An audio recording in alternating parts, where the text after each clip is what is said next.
شهر رمضان الذي أنزل فيه القرآن هدى للناس وبينات من الهدى والفرقان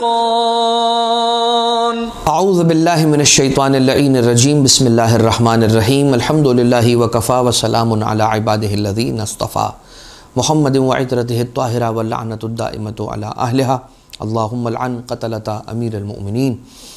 اذان محترم، 20ویں روز کی ماہ مبارک کے اندر جو دعا تعلیم فرمائی گئی ہے امام معصوم علیہ السلام کی جانب سے، اس دعا کی مختصر تشریح کے لیے ایک بار پھر آپ کی خدمت میں حاضر ہوئے ہیں۔ دعا کے الفاظ یوں ہیں: اللہم افتح فیہ، اللہم افتح فیہ ابواب الجنانی، اے پروردگار اس دن میں میرے لیے جنت کے دروازوں کو کھول دے۔ وَأَغْلِقْ عَنِّي فِيهِ أَبْوَابَ النِّيرَانِ، اور اس دن میں پروردگار عالم میرے لیے جہنم کے دروازوں کو بند کر دے۔ وَوَفِّقْنِي فِيهِ لِتِلَاوَةِ الْقُرْآنِ، اور اس دن میں مجھے توفیق عنایت فرما کہ میں قرآن کریم کی تلاوت کر سکوں۔ یا منزل السکینۃ فی قلوب المؤمنین، اور اے مومنوں کے دلوں پر وقار و سکینت کو اور سکون کو نازل کرنے والے۔ اس دن کی دعا کا جو تلاوت کا ثواب ہے وہ یوں ملتا ہے روایت میں کہ من دعا بہ بعث اللہ الیہ الف ملک، کہ جو شخص ماہ رمضان کی 20ویں تاریخ میں اس دعا کی تلاوت کا شرف حاصل کرے، اگر وہ اس کی تلاوت کرے اس دعا کی، تو اس کا اجر یہ ہے کہ پروردگار عالم ہزار ملک کو اس کے لیے معین فرماتا ہے کہ جو اس کی حفاظت کرتے ہیں، من کل جبار و شیطان و سلطان، ہر ظلم کرنے والے، ہر شیطان اور ہر بادشاہ سے پروردگار عالم کہ یہ فرشتے جو ہزار 1,000,000 یعنی 1,000,000۔ اب یہ 1,000,000 کا مطلب یہ نہیں ہے کہ 1,000,000 سے ایک بھی زیادہ نہیں ہو سکتا، نہیں، یہ یہاں پر کثرت کو بیان کرنے کے لیے کہا گیا۔ الف ملکن، ہزار ملک، ہزار فرشتے پروردگار عالم اس کے لیے موکل کرتا ہے اور مبعوث کرتا ہے تاکہ وہ اس کی حفاظت فرمائے ہر جبار، ہر شیطان، ہر سلطان سے۔ وَكَتَبَ لَهُ بِكُلِّ مَنْ صَامَ شَهْرَ رمضان، اور پروردگار عالم اس کے لیے ثواب لکھتا ہے ہر اس روزے دار جیسا کہ جس نے ماہ رمضان میں روزے رکھے 60 سالوں تک اور جو قبول بھی ہوئے۔ وَجَعَلَ اللَّهُ بَيْنَهُ وَبَيْنَ النَّارِ 70 خندقاً، اور پروردگار عالم اس کے اور جہنم کے درمیان 70 خندقوں کو خلق کر دیتا ہے، بنا دیتا ہے، گڑھوں کو پیدا کر دیتا ہے اور خلق کر دیتا ہے، یعنی کہ پروردگار عالم اس کے اور جہنم کے درمیان 70 خندقیں بنا دیتا ہے اور اسے اتنا دور کر دیتا ہے۔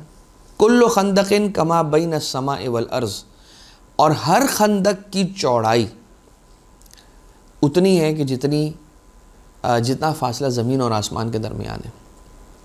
تو بڑا عظیم ثواب ہے اس دن کی دعا کی تلاوت کا، ضرور اس دعا کو تلاوت فرمائیں۔ ہم مختصر سا ایک بیان آپ کی خدمت میں اس دعا کی تشریح کے حوالے سے پیش کرتے ہیں۔ اب اگر کوئی چاہتا ہے کہ میرا جنت میں گھر بنے تو کیسے بنائے جنت میں گھر؟ اس کے لیے ایک روایت ملتی ہے سرکار ختمی مرتبت صلی اللہ علیہ وآلہ وسلم، اللہم صلی علی محمد و آل محمد، رسول کے معراج کے سفر کی جو روایتیں ان میں سے ایک روایت یوں ملتی ہے کہ پیغمبر جب معراج پر تشریف لے گئے تو فرشتوں کو دیکھا کہ وہ لوگ مکان بنا رہے ہیں، اور پھر دیکھا کہ وہ مکان بناتے رک گئے۔ مکان بناتے جاتے ہیں، پھر رک جاتے ہیں، پھر بنانے لگتے ہیں، پھر پوز لے لیتے ہیں، پھر اچانک مکان بنانے لگتے ہیں، پھر رک جاتے ہیں مکان بناتے۔ تو رسول صلی اللہ علیہ وآلہ وسلم نے ان فرشتوں سے جا کر آگے بڑھ کر یہ سوال کیا کہ اے فرشتوں، کیا وجہ ہے؟ کبھی تم بنانے لگتے ہو، کبھی تم رک جاتے ہو، کیا ماجرا کیا ہے؟ تو ان فرشتوں نے جواب دیا کہ جب ہمارے پاس تعمیر کا سامان ریتی، بجری، پانی، مٹی، سیمنٹ، یہ سب آ جاتا ہے تو ہم بنانے لگتے ہیں، اور جب ہمارے پاس تعمیر کا سامان نہیں پہنچتا تو ہم رک جاتے ہیں بنانے کے لیے۔ تو رسول صلی اللہ علیہ وآلہ وسلم نے یہ سوال کیا کہ وہ کیا سامان ہے، وہ کون سی چیز ہے جس سے جنت میں گھر کا جو سامان ہے اور میٹر ہے یہ تیار ہوتا ہے، جنت کے گھر کے تعمیر کرنے کا جو مواد ہے یہ مواد کہاں سے تیار ہوتا ہے؟ تو جواب دینے والے ملائکہ نے جواب دیا کہ جب کوئی بندہ اللہ کا زمین پر تسبیحات اربعہ کی تلاوت کرتا ہے، سبحان اللہ والحمد للہ ولا الہ الا اللہ واللہ اکبر، ان تسبیحات اربعہ کی تلاوت کرتا ہے تو ہم مکان بنانے لگتے ہیں، اس لیے کہ اس کا وہ سامان ہمارے پاس آنے لگتا ہے دنیا سے، یہاں اس عالم میں، کہ جو اس کے گھر کی تعمیر کے لیے ہمیں چاہیے۔ لہٰذا ہمارے پاس جب بھی وہ تسبیحات اربعہ سبحان اللہ والحمد للہ ولا الہ الا اللہ واللہ اکبر کی تلاوت کرتا ہے تو ہمارے پاس یہاں اس کا مواد آنے لگتا ہے اور ہم اس کے گھر کی تعمیر کرنے لگتے ہیں، اور جب وہ رک جاتا ہے تو سلسلہ ہم روک دیتے ہیں۔ اب یہ ایک روایت آپ کی خدمت میں ہم نے عرض کی۔ اب آ جائیے جنت کے دروازوں پر کچھ عبارتیں لکھی ہوئی ہیں۔ پروردگار عالم نے جنت کے 8 دروازے بنائے ہیں اور جہنم کے 7 دروازے ہیں، اور یہ رب ذوالجلال کے کرم کی ایک نشانی ہے کہ اللہ نے جنت کے 8 دروازے بنائے، جہنم کے 7 دروازے بنائے، یعنی جنت کے زیادہ دروازے بنائے، جہنم کے دروازے جنت کے دروازوں کی تعداد سے 1 دروازہ کم ہے۔ اب ذرا یہ دیکھیے کہ روایت بیان ہوئی ہے، اور اس روایت کے اندر امام معصوم علیہ السلام نے جنت کے ہر دروازے پر کیا لکھا ہے وہ بیان فرمایا۔ اب یہ روایت ونس اگین معراج کی روایت ہے، اور رسول اللہ صلی اللہ علیہ وآلہ وسلم معراج پر تشریف لے گئے، جنت کے 8 دروازوں پر رسول اللہ صلی اللہ علیہ وآلہ وسلم نے کیا دیکھا؟ لکھا ہوا ہے کلمہ لا الہ الا اللہ محمد رسول اللہ علی ولی اللہ، یہ لکھا ہوا ہے، اور ہر دروازے پر ان 3 کلمات کے بعد بھی کوئی جملہ لکھا ہوا ہے کہ جو جملہ، ہر جملہ اتنا قیمتی ہے کہ زمین پر موجود ہر چیز سے زیادہ اس کی قیمت ہے، بہت زیادہ قیمتی وہ جملے۔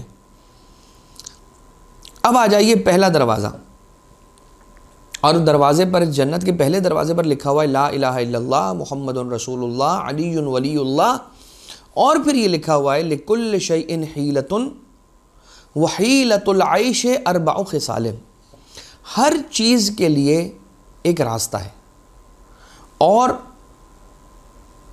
اچھی زندگی گزارنے کا راستہ 4 خصوصیتوں میں اور 4 کیریکٹرسٹکس کے اندر پوشیدہ ہے۔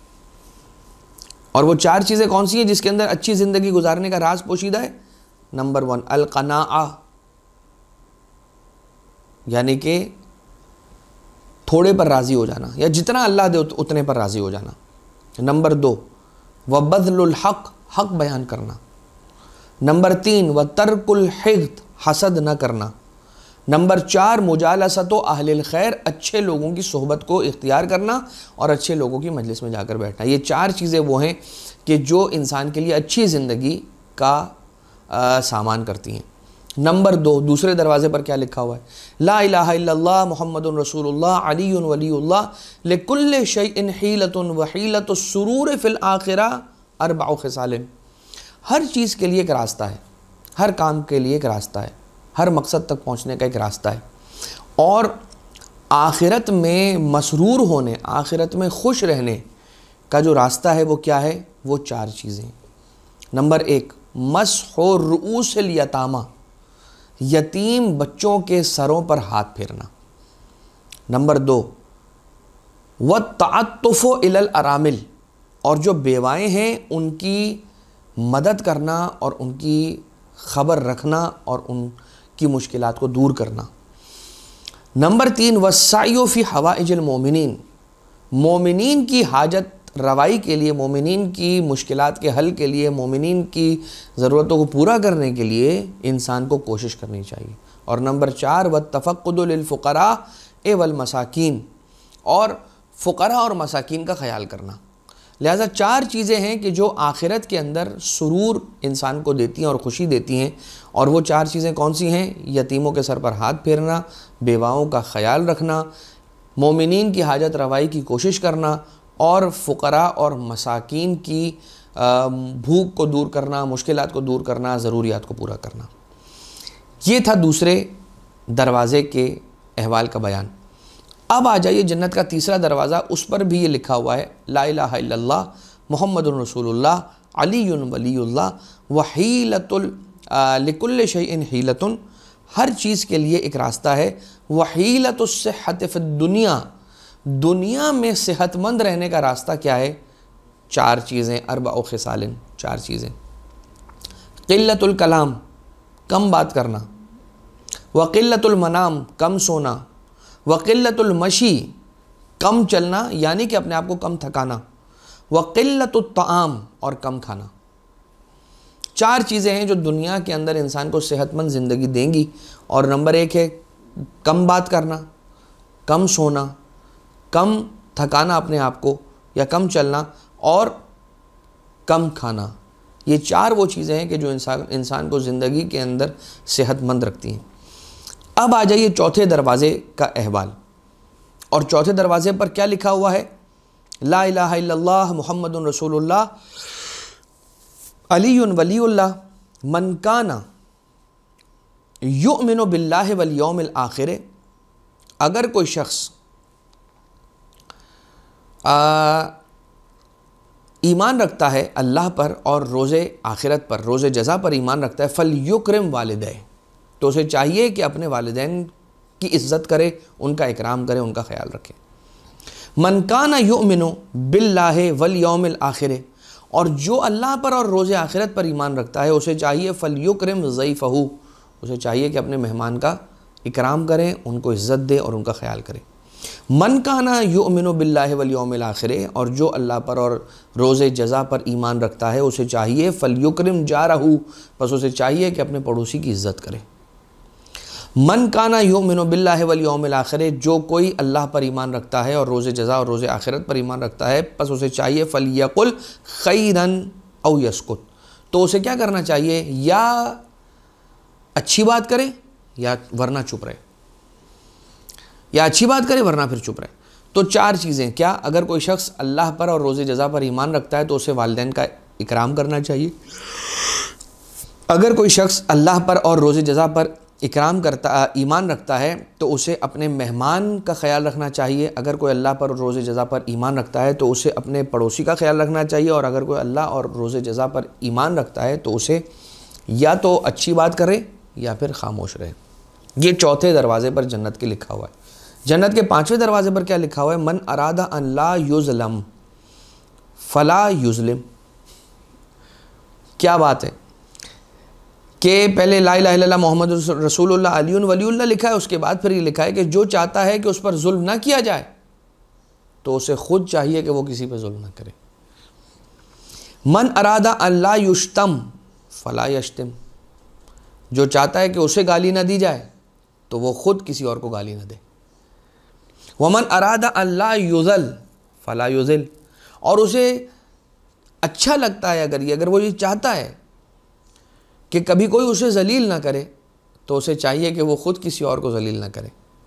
ومن اراد ان یستمسک بالعروۃ الوثقی فی الدنیا والآخرہ، اور اگر کوئی چاہتا ہے کہ اللہ تعالی سے جوڑنے والی رسی کو تھام لے اور ہدایت کے مینار کو تھام لے اور پروردگار عالم سے جوڑنے والی چیز کو پکڑ لے، مستمسک ہو جائے اس سے دنیا میں بھی اور آخرت میں بھی، بس اسے یہ کہنا چاہیے فلیقل لا الہ الا اللہ محمد رسول اللہ علی ولی اللہ، تو اسے یہ کہنا چاہیے۔ یہ تھا احوال 5ویں دروازے کا کہ 5ویں دروازے پر کیا لکھا ہے۔ اب آ جائیے دیکھیں کہ 6ٹھے دروازے پر کیا لکھا ہے جنت کے۔ لا الہ الا اللہ محمد رسول اللہ علی ولی اللہ من اراد ان یکون قبرہ وسیعا، جو چاہتا ہے کہ اس کی قبر وسیع ہو، فصیحا، اور ایسی ہو کہ کشادہ ہو، کھلی ہوئی ہو، فلیبن المساجد، تو اسے چاہیے کہ مسجدوں کی بنیاد رکھے۔ ومن اراد ان لا تاکلہ الدید فلیکن فَلْيَسْكُنِ الْمَسَاجِدِ، اگر کوئی چاہتا ہے کہ مرنے کے بعد اسے حشرات کھا نہ جائیں، اس کے بدن کو، اس کے گوشت کو نوچ نہ لے جائیں، تو اسے چاہیے فَلْيَسْكُنِ الْمَسَاجِدِ، تو اسے چاہیے کہ مسجدوں کے اندر سکون اختیار کرے، سکونت اختیار کرے، کافی دیر تک بیٹھا رہے اور کثرت کے ساتھ مسجد میں قیام کرے۔ وَمَنْ أَحَبَّ أَنْ يَرَى مَوْضَعَهُ فِي الْجَنَّةِ، اگر کوئی چاہتا ہے کہ وہ جنت میں اپنا مقام دیکھ لے، فَلْيَكْسُ الْمَسَاجِدَ بِالْبُسْطِ، تو اسے چاہیے کہ مسجد کو ایکسٹینڈ کرے۔ اگر کوئی چاہتا ہے کہ اپنا مقام جنت میں دیکھ لے تو اسے چاہیے کہ مسجد کو ایکسٹینڈ کرے، پھیلائے، وسعت دے۔ وَمَنْ أَحَبَّ أَنْ يَكُونَ طَرِيًّا مُطِرًّا، اگر کوئی چاہتا ہے کہ ہمیشہ اس کی صحت ٹھیک رہے، کبھی وہ بیمار نہ ہو، مریض نہ ہو، تو اسے چاہیے کہ مسجد کو جھاڑو لگائے۔ یہ تھا چھٹے دروازے پر جنت کے کیا لکھا ہے اس کا بیان۔ اب آ جائیے 7ویں دروازے کا احوال اور بیان کہ لا الہ الا اللہ محمد رسول اللہ علی ولی اللہ۔ بیاض القلب فی 4 خصال، یاد رکھنا دل کی سفیدی اور دل کا کالا نہ ہو جانا، دل کا سفید رہنا اور دل کا نارمل رہنا اور اللہ کی رحمت کا مرکز بنے رہنا، اس کے لیے 4 چیزیں کرنا ہوں گی۔ عیادت المریض، مریض کی عیادت کرنا، تیمارداری کرنا۔ واتباع الجنائز، جنازے کے ساتھ ساتھ جانا، جنازے کو کاندھا دینا۔ وشراء الاکفان للموتى، اور میت کے لیے اور انتقال کر جانے والوں کے لیے، مومنین مومنات میں سے جو مرحوم ہو جائیں ان کے لیے کفن خرید کر انہیں ہدیہ کرنا۔ ورد القرض، اور قرض کو پلٹا دینا، یہ دلوں کی سفیدی کا باعث، دلوں کے نور کا باعث بنتا ہے۔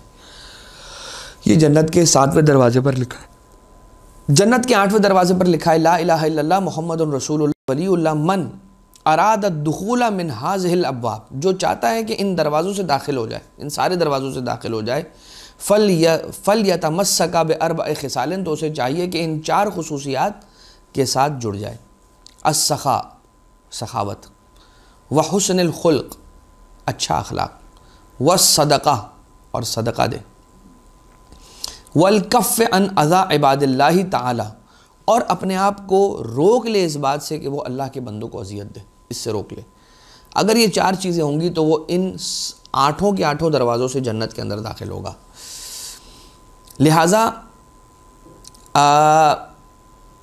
پروردگار عالم سے یہ دعا کی جا رہی ہے کہ بار الہ تجھے واسطہ ہمارے لیے جنت کے دروازوں کو کھول دے اور ہمارے لیے جہنم کے دروازوں کو بند کر دے۔ ووفقنی فیہ لتلاوت القرآن، اور پروردگار اس دن میں مجھے قرآن کریم کی تلاوت کی توفیق عنایت فرما کہ ایک ایک آیت کا پڑھنا پورے قرآن کی تلاوت کے ثواب کے برابر ہے۔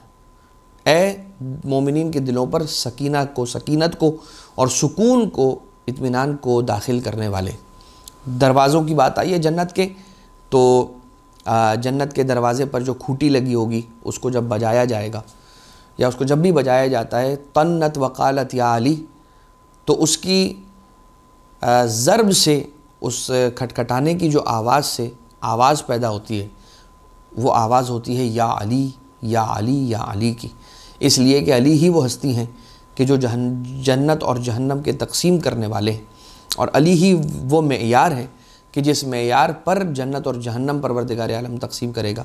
اور جب صراط سے جنت کی طرف یا صراط سے گزر رہا ہوگا کوئی بھی بندہ خدا، تو مولا کائنات علیہ الصلوۃ والسلام جنت کے دہانے پر کھڑے ہو جائیں گے اور یہ کہیں گے ھذا لی و ھذا لک، یہ میرا ہے اور یہ اے جہنم یہ تیرا ہے۔ جو مولا کائنات کا چاہنے ماننے والا ہوگا وہ مولا کائنات علیہ السلام لے کے جنت میں بھیجیں گے، اور جو مولا کا مبغض ہوگا یا مولا کا مخالف ہوگا اسے جہنم کے حوالے کریں گے اور کہیں گے یہ میرا ہے اور یہ تیرا ہے۔